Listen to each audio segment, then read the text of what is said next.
All right, so this is section 1.5.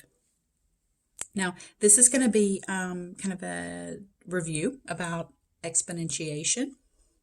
Now, recall that if you add over and over again, that repeated addition is the same as multiplication. So it's a compressed version of this would be this multiplication, right? So we know 3 plus 3 plus 3 plus 3 is the same thing as 3 times 4.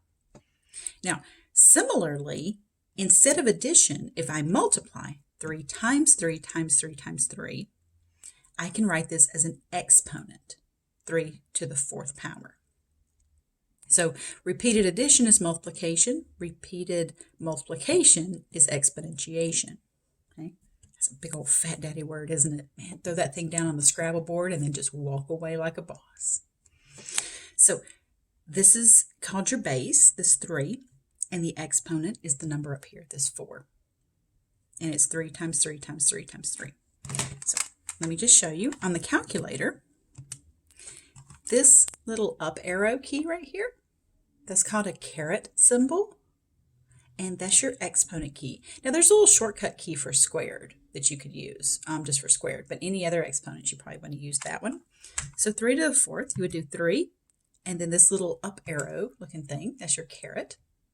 And notice how on this calculator, look, notice how it puts it up there. Right? It doesn't use a symbol. It actually, the screen's big enough that it can demonstrate it up there for you. That's what I love about this calculator. And it's fairly inexpensive as calculators go.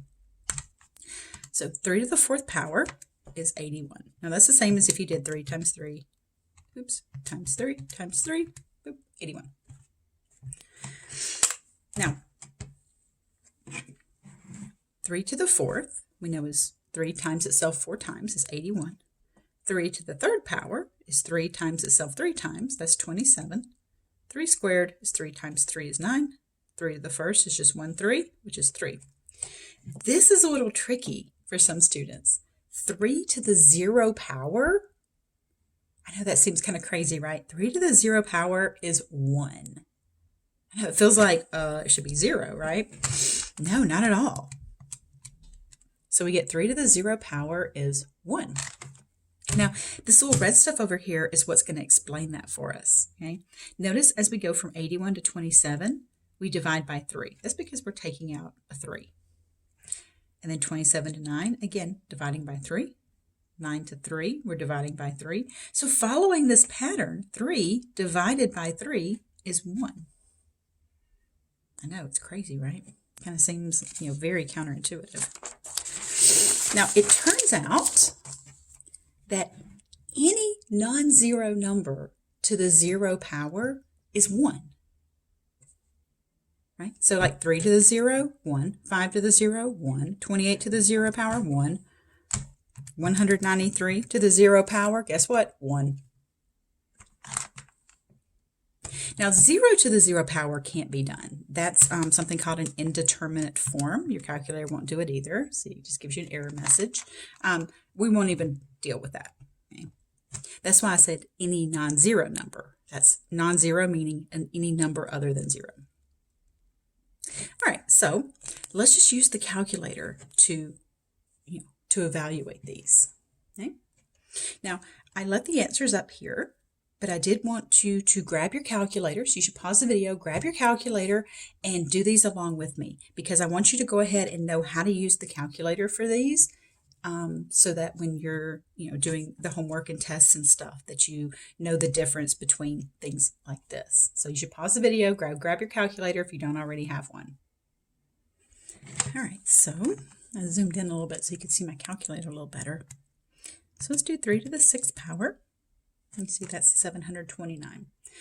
The most common mistake is that people accidentally do 3 times 6 and get 18. So that's actually 3 to the 6th power. And remember, you can use your exponent key. You don't have to do 3 times 3 times 3 times 6 times. Now these next two, it's really important that the parentheses are present in the problem. Okay? Type it in exactly as it looks. Okay? So parenthesis, see them right here, -2 raised to the 4th power. Make sure when you do negatives that you use this key down here. That's your negative key. Don't use your subtraction key. Okay. So negative 2 to the fourth power is 16. Notice if I do it without the parentheses, I get negative 16. Now, the reason for that is because the negative inside the parentheses here is repeated 4 times. So this is negative 2 times itself 4 times. So you know a negative times a negative is a positive. Negative times negative is a positive. So we get positive 4 times positive 4 is positive 16. This one, only the 2 is repeated 4 times. This negative is not repeated. So if the negative's in the parentheses, then the negative and the 2 are both repeated 4 times. Here, just the 2 is repeated, and that negative's along for the ride. And then here, we've got parentheses, negative 6 raised to the 0 power. And remember, any non-zero number to the 0 power is 1. Now let me just show you, if you accidentally use the subtraction sign for your negative instead of the negative down here, if you did parentheses negative 6, or sorry, subtraction 6 to the 0 power. So let me show you what would happen. It's going to give you an error, but it's what's called a syntax error. That means that you typed something in wrong. It doesn't know what you're trying to ask of it. So a syntax error is actually helpful. So what you're going to want to do is hit clear. When you do, it's going to flash on the problem. So see how it's flashing on that subtraction sign? It's telling you, here, I don't understand something. Syntax error means I don't understand. This is going to flash on what it doesn't understand. So it's saying, I don't know what you want from me. So it's saying that you should have used this negative instead of the subtraction. So when you do that, it fixes. So if you get a syntax error, remember you can hit the clear button and it'll flash on the problem. So that's kind of helpful. Okay, let's move on here.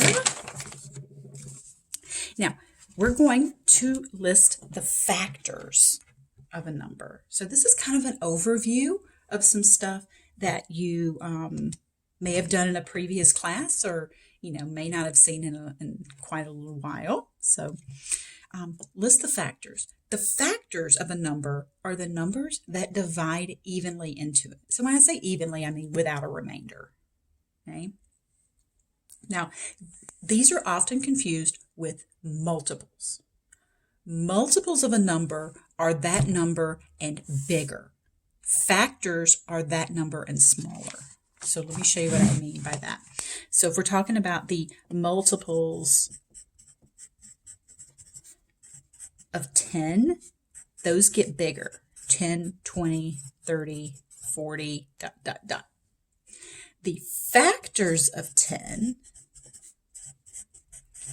are the numbers that divide into 10. So like 1 and 10, 2 and 5. The factors are finite. Multiples are infinite. Okay? But remember, multiples get bigger. Multiple as in like multiply. Multiply meaning getting bigger. Factors are smaller. So it's that number and smaller. Now, with that in mind, let's list the factors of 12. So what are the numbers that go into 12? Now, I list them as pairs. I don't just list them out willy-nilly. Okay? I actually have a systematic approach to it. If you list them out willy-nilly and that works for you, then go for it. I have, like I said, a more systematic approach to it. So the order is not important. Okay? It'd be nice if these went out in numerical order, but they don't have to. So instead, I always start with 1 and itself. So 1 and 12. These multiply to give you 12. So these factors will come in pairs. Then I move to 2. Does 2 go into 12? Yes, 6 times. So 2 and 6 is a factor pair. Then I move to 3. Does 3 go into 12? Yes, 3 and 4. Now, by going in this order, this 1, 2, 3, see I already have 4? I don't need to keep going. I don't need to be like, okay, does 4 go into 12? Yeah, 3 times. I've already got 4 written down. I don't need to keep going. 5, no, 6, I already have it. There comes a point in these factor pairs where once you have that number written down with its buddy, that you're done. You don't have to keep going because you would have already found those numbers up in here because you already found their lower buddy. So 20. So let's write all the factor pairs of 20. Again, systematic here, starting with 1. 1 and 20. Does 2 go into 20? Yes. 2 and 10. Does 3 go into 20? No. How about 4? Yes. 4 times 5. So notice I went 1, 2, 3, 4. I already have 5 written down, so I can stop. I don't have to go any higher. Anything higher that I would test would already be written down with its buddy. All right, so see if you can write down the factor lists for 36 and 11. So you should pause the video, see if you can write down those factor lists. And remember, order is not important. If, some books will say that, okay, you got to write this as 1, 2, 3, 4, 6, 12. It really does not matter. And I prefer to have these as factor pairs like this so that you don't forget any. All right, 36. That one's got a lot. So we got 1 and 36. That's easy to forget. That's an easy one to forget. So that's why I always start with it. So notice 1 and its buddy. 2, does 2 go into 36? Well, if you don't know 2 times 18, you could just do 36 divided by 2 on the calculator. You get, 18, okay. So 2 and 18. So then I move to 3. Does 3 go into 36? Yeah, 12 times. And then 4. So notice 1, 2, 3, 4. 36 is 4 times 9. 5. Does 5 go into 36? Well, no, because it doesn't end in 5 or 0. Okay, what about 6? Yeah, 6 goes into it. 6 times 6. Now, you can go to 7. No, 8, 9. I already have 9 written down, so I'm done. You don't have to write 6 twice. Okay, so just, you only have to write it once. So there's all my factors of 36. 11 just has 1 and 11. That's it. You can try, other numbers. Now, this one has a specific name. Numbers that only have 2 factors, that have exactly 2 factors, 1 in themselves, are called prime. So a number that has exactly 2 factors, that's key, exactly 2 factors, is prime. A number that has 3 or more factors is composite. So we say 11 is prime. These others are composite. Now, by those definitions, it's important to notice that 1, the number 1, only has 1 factor. That's it. 1 factor, itself, 1. So it's neither prime nor composite. People often say that the number 1 is prime, and it's not. It is the only case that is neither prime nor composite. Because prime has to have exactly 2 factors. So the number 1 is the only one that's neither. All right, so let's label as either prime or composite. So I'm just going to cover these up a little bit. Now remember, prime means that it basically has 2 factors, 1 and itself. If it has any more factors besides 1 and itself, boom, it's composite. That means 3 or more. It doesn't matter if it has 3 factors or if it has 833 factors. If it has more than 2, it's composite. So 100. Does it have any factors, aside from 1 and itself? Well, yeah, we know that like 2 goes into it, 10, 5, 50. Now, do I have to count all the factors? No, I just have to know that it's more than 2, right? 2, 3 or more. So it has more than 2 factors, so boom, it's composite. So don't feel like you have to list out all the factors. You just have to notice, does it have 2 factors or does it have 3 or more factors? All right, how about 57? This one's kind of tricky because it might feel like it's going to be prime, and maybe it is. So let's see. 57, does 2 go into it? Well, you can probably tell without a calculator that 2 is not going to go into 57 because it's odd. Right? It ends in an odd number there, so it's not divisible by 2. Maybe 3. So let's do 57 divided by 3. Oh, check it. 3 times 19. So it is composite. It has more than 2 factors. It has more factors besides just 1 and 57. It has 3 and 19. So it's composite. Okay, what about 43? Oh, wait. I got a big old number over here. 43,145. That's a big old fat daddy number here. Are we going to really start trying to divide this by 2, 3, 4, 5? No. Look, that last digit's a 5 here. So that last digit's a 5. That's whispering sweet nothings into your ear, and it's telling you that this entire number will be divisible by 5. So 5 is a factor. All you need is that third factor. We know that 1 and 43,145 are factors. But if we had one more factor, that 3 or more, remember, then it's composite. What about the number 2? Well, its only factors are 1 and 2, so it's prime. 2 has the distinction of being the only even prime number. All right, so just a quick list of some prime numbers here. Remember, 1 is not prime. It is neither prime nor composite.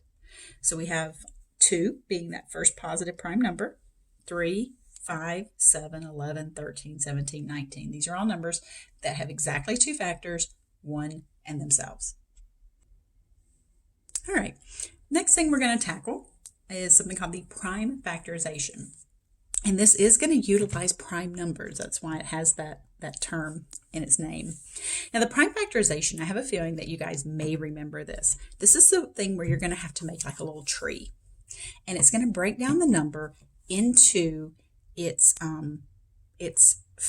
numbers that multiply to give you 20 that are all prime.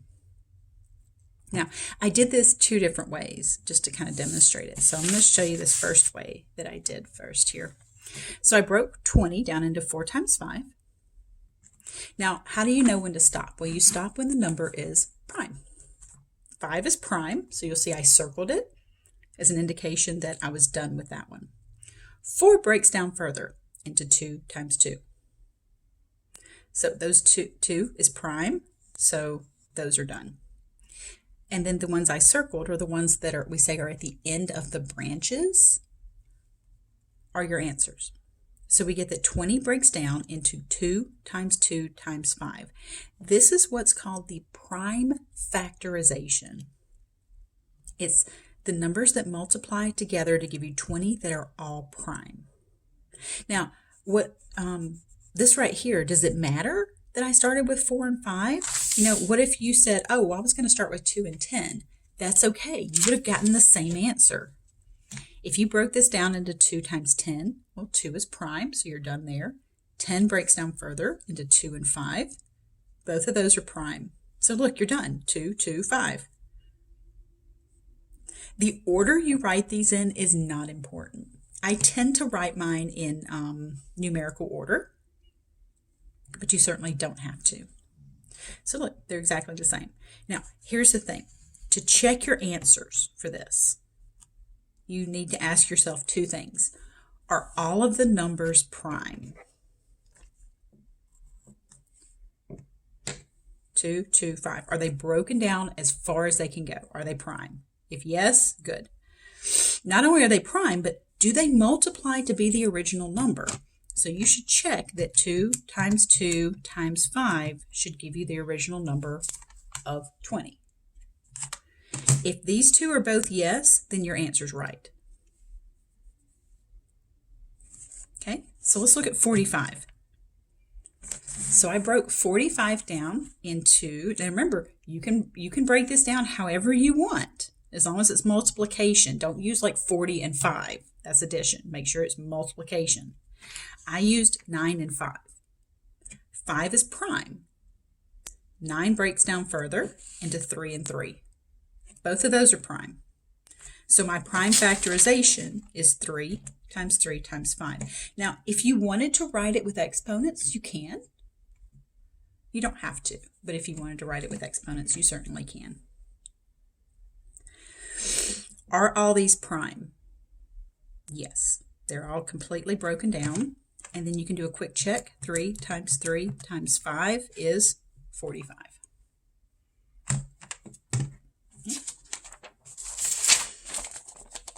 Okay, so let's look at 400. So I broke 400 down into 4 times 100, neither of which are prime, both of which are going to break down further.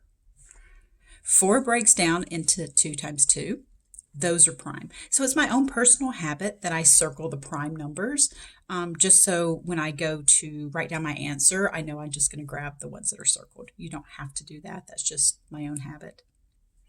I broke down 100 into 4 and 25. If you use 10 times 10, that'll work too. We'll all end up in the same spot in the end. So 4 breaks down into 2 times 2. Those are prime. 25 is 5 times 5. So look, my answer is going to have 1, 2, 3, 4 2s and 2 5s. So 4 2s, 2 5s. You can write it in exponent form. Now, are all these prime? Are they broken down completely? Yes. Do they multiply to give you 400? Well, let's see. 2 times 2 times 2 times 2 times 5 times 5. So they do multiply out to give us 400. 323. This one's a little bit tougher because finding a number that goes into 323 is a little bit of a challenge. So you got to really just start testing out stuff, right? You got to be like, okay, 323 may be divisible by 3. No. So how can I tell that it's not divisible by 3? Well, because this is not a whole number. All right, maybe 4. 323 divided by 4. Nope. Maybe 5? No, it's not going to be 5 because it doesn't end in 5. Maybe 6? No. 7? Oops, that's 4. No. 8? 9? Well, I don't have to check 10 because I know it doesn't end in 0. 11? 12? Now, by now, I realize you probably would have given up by now, as would I, but this does break apart.